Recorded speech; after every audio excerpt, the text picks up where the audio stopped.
Hey everybody, it's Jason from the Texas Gun Vault, and once again it is Sunday, and that means it's time for the Texas Gun Vault Poll Question of the Week, a weekly vlog that I put out where I ask you guys, as my viewers and subscribers, about something in the firearms industry, firearms culture that I want your thoughts and opinions on. Last week in This Week in Gun News, I talked about how Smith & Wesson was moving out of Massachusetts for greener pastures in Tennessee. And immediately I thought this was fantastic and good news. But I was really surprised by how many other YouTube channels thought that maybe they're cutting and running and that they're doing bad things by their employees. So it got me thinking, am I wrong on this? I'm curious what you guys have to say. So with that said, let's dive right into this week's question. This week we heard the news Smith & Wesson was relocating to Tennessee after being in Massachusetts for over 160 years. I thought this was a good move and a smart decision, but I noticed other people on YouTube thought it was a bad move and they should have stayed and fought. So I wanted to know what you think. Do you support companies like Smith & Wesson who pack up and move to more gun-friendly and business-friendly states?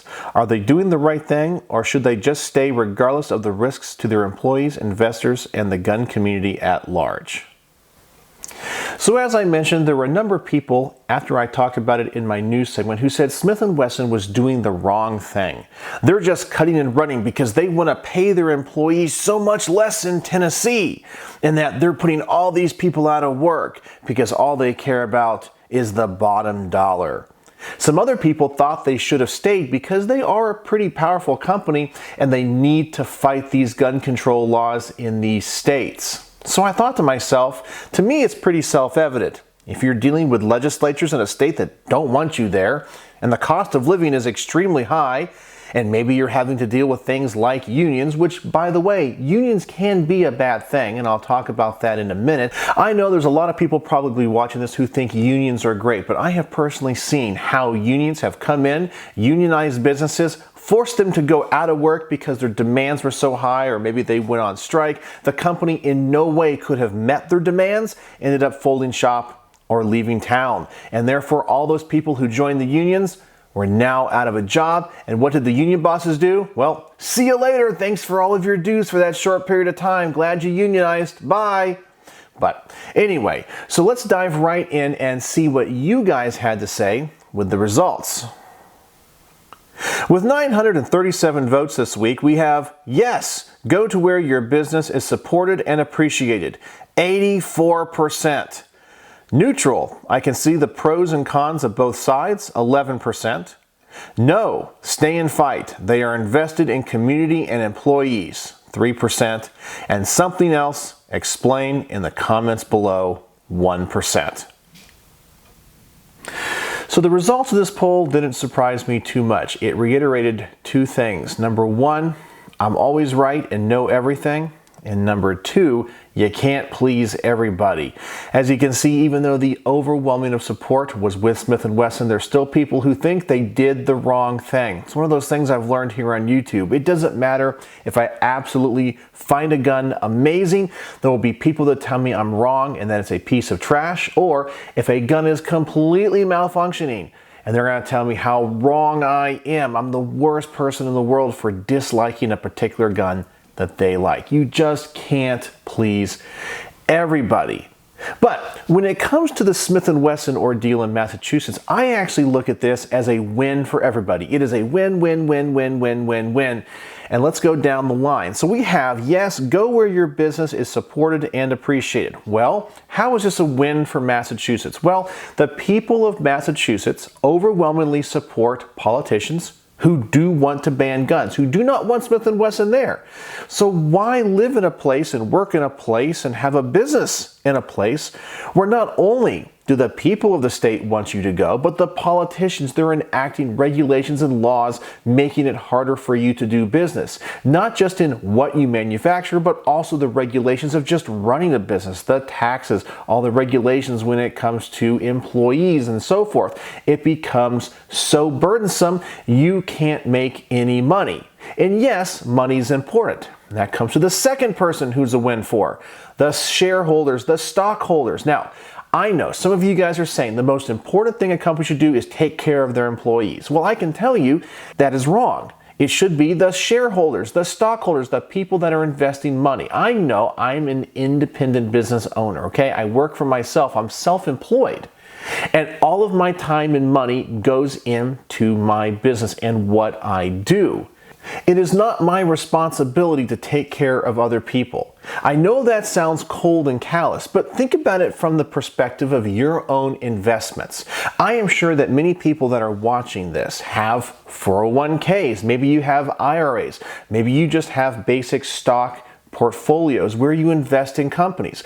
Well, if you invest $10,000, $20,000, $50,000 in a company, are you just going to give them that money and say, hey, here's $50,000? I don't care. Lose money. Just take it. I don't care. Just make sure you're treating the employees right. If you go out of business, you go out of business. Heck no. You're saying I want to turn this $50,000 into $100,000 in 20 years. You make it happen. This is my hard-earned money. Make it happen.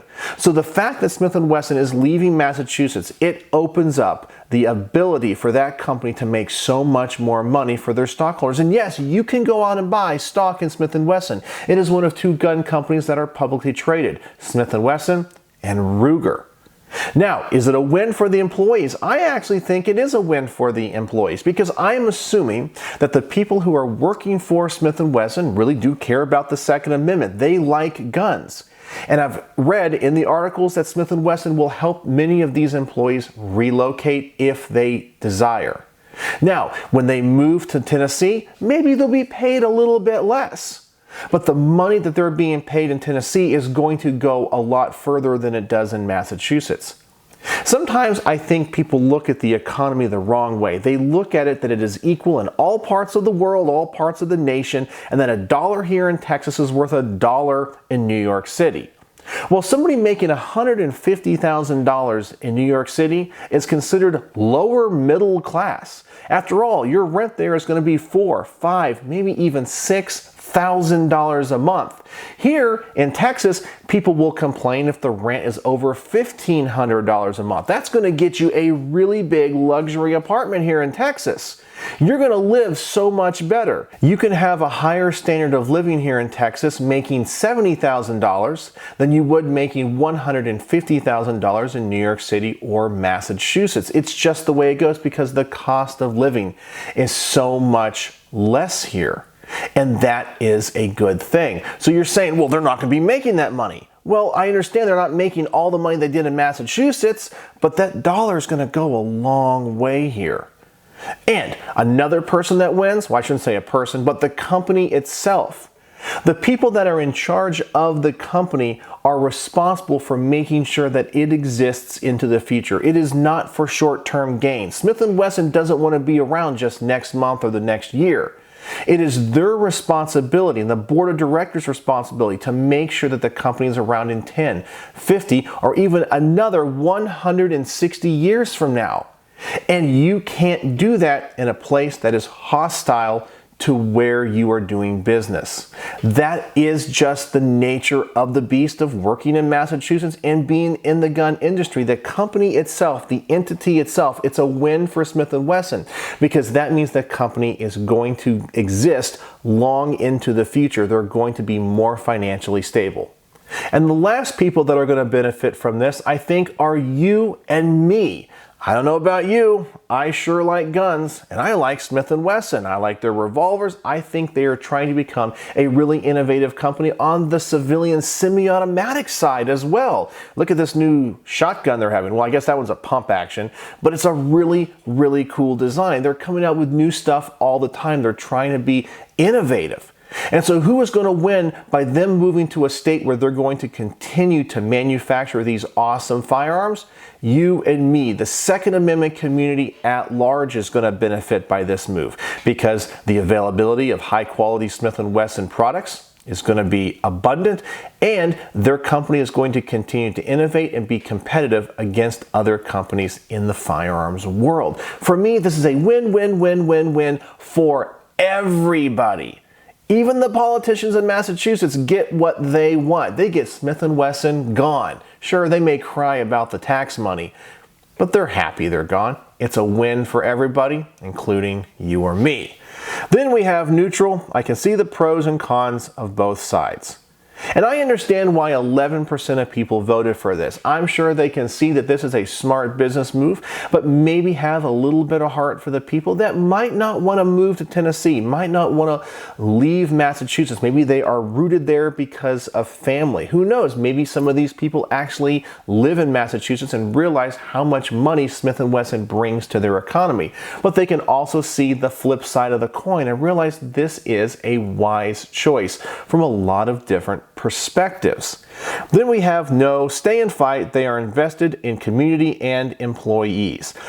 A number of people said that Smith & Wesson has a large lobbying power there in Massachusetts. And if we want to stop these laws, they need to work hard and invest time in lobbying politicians, educating politicians, and educating the public. But it looks like this is a lost cause. Look at what's happening in New York or California. It just continues to get more and more hostile.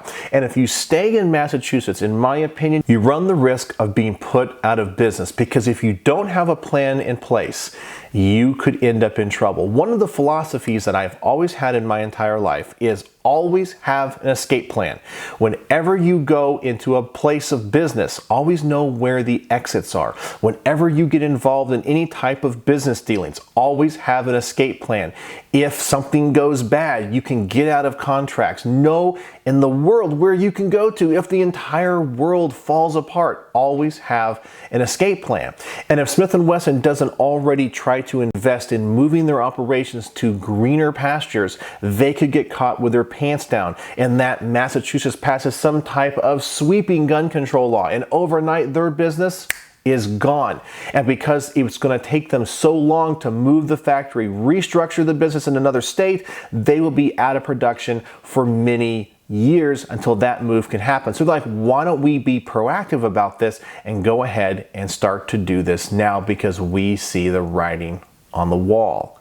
I also know, as I mentioned, a lot of people are going to say Smith & Wesson is doing a bad thing because they're hurting their employees. All those great paying jobs. I totally get it.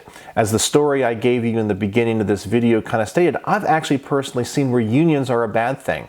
As you guys know, I'm a professional musician, and I used to live in Orlando. And when I was there, I had a lot of friends that played music for the Walt Disney World Company. Now, Florida is a right-to-work state, so you can't be forced to join a union.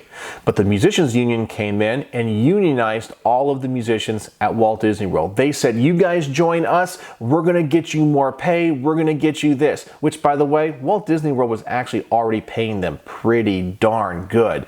They had a really easy job and got to make music for a living and had lots of benefits. But they thought they could get more. They unionized and they asked for so much. And then they went on strike. And so what did Walt Disney World do? They let them all go. They go, we can't financially justify this cost. We were already happy to pay you what you were doing, but now we can't just justify going up in millions and millions of dollars in salary and benefits overnight. We're going to let you guys go. And then that's why you see so few live performances at Walt Disney World now. Yeah, they still have a few, but so much more money now goes into just recorded music, because they realize if you're a guest at the park and you're watching a live performance, you're not riding rides, and most importantly, you're not in the shops buying merchandise. So they saw it as a win-win. And so what did the musicians union do? They're like, thanks guys for all of your money and dues, bye.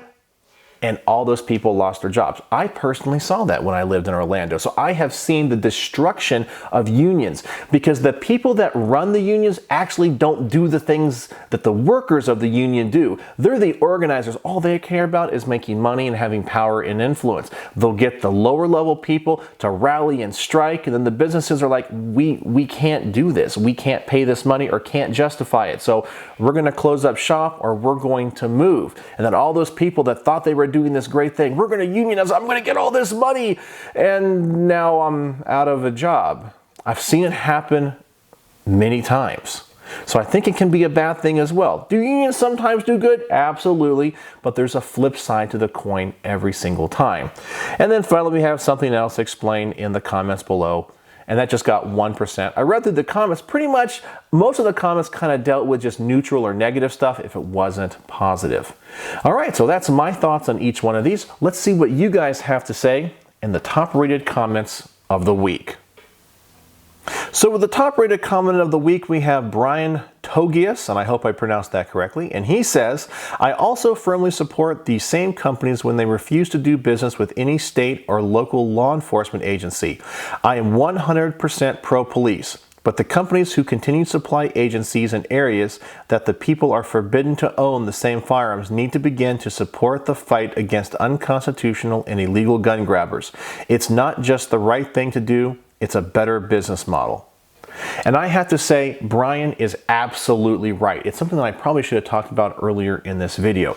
But when companies get behind the civilians of the country and are like, listen, we're not going to support the New York State Police. We're not going to support and sell guns to the California Highway Patrol. I recently heard that the FN, I think it's the 509, was recently adopted out in California, but that's a gun that the civilians out there can't get because they're unsafe. They're not on the safe handgun roster, but it's fine for the California Highway Patrol or the California Department of Justice. Absolutely fine for them. It's hypocrisy. I personally think FN should be like, we're not going to sell you these guns, and we're not going to sell you parts because you guys don't allow your own civilians to have them. You do that, you will see a ton of people support your company. After all, civilian sales, I know, outnumber law enforcement sales. Okay, maybe you'll sell 5,000 pistols to a police department, but come on, you're going to sell way more than that to civilians across the nation if you show that you support them.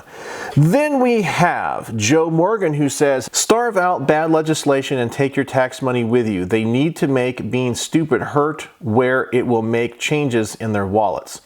And I completely agree here as well. When Smith & Wesson leaves Massachusetts, it's going to leave a big financial hole in Springfield. We all know it. And those Springfield legislators are going to be like, yeah, they're gone. And then they're going to be like, we have no money to fund all these pet projects that we want. Oh no, what are we going to do? I guess we're going to go with green energy or something else that's not going to produce them any money. And then you're going to see jobs leave, and the economic advantages that all that tax money brought to the city are going to go away. Then we have T-Rex, who says, I said good move. Smith & Wesson just voted with their feet. I think you stay and fight as long as you can, but at some point you have to cut your losses and move to greener pastures. As Sun Tzu said in The Art of War, all battles are won and lost before they are ever fought. It's the pre-planning. It's the forethought that goes in before the execution of the plan. If you have contingency plans, you know how the battle may be fought, you can win it. And he's absolutely right. And Smith & Wesson, I think, took a page from Sun Tzu and did the right thing. Then we have Knife Tex, who says, move it or lose it. Don't stay where you're not wanted, or rather exploited for taxes and jobs, but not respected. Once again, I completely agree with this sentiment as well. It's just good business practice.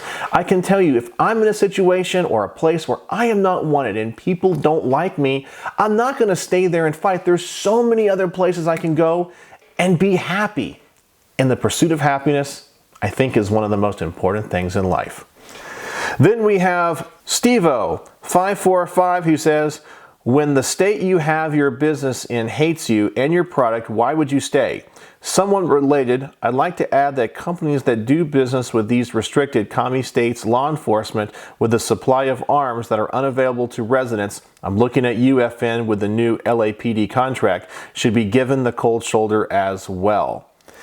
And there you go, another person who completely agrees with the previous commenter that says they should not even be supplying guns to these government entities in these places, and I agree. I think the first company that really did that was Barrett. I know that in the state of New York, I believe one of their SWAT teams actually tried to buy one of their Barrett 50 cal rifles, and they said, we will not sell it to you and we will not support it if your citizens are not allowed to own it. I thought, wow, that was a really cool idea. And I'm actually going to go with a sixth comment this week because it had so many votes as well. We have Bill L, who says, why in the world would anyone want to stay and fight a losing battle? And there you go. I think that last comment sums up the entire Texas Gun Vault poll question of the week. So there you go. That is my thoughts and your thoughts on Smith & Wesson's move out of Massachusetts to Tennessee. And I am glad that I am in the overwhelming majority on this one. As I said, it reminds me I'm just right and know everything. I know, I'm just joking there. But, okay, well, maybe it's true. But if you guys want to participate in next week's poll, please go to the community tab of my YouTube page. I will also post a link in the description below. You guys can go click that, go check out the poll, vote, comment, and like other people's comments so we can get the top rated comments of the week.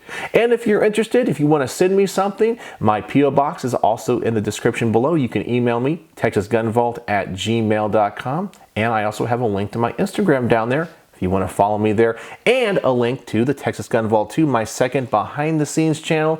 If you're kind of a big fan around here and want to know more about what's going on in a more casual setting, as I mentioned, go check me out over there. I'm trying to hit 1,000 subscribers. So let me know if you have any questions. I enjoy making these every single week. So as always, thanks for watching.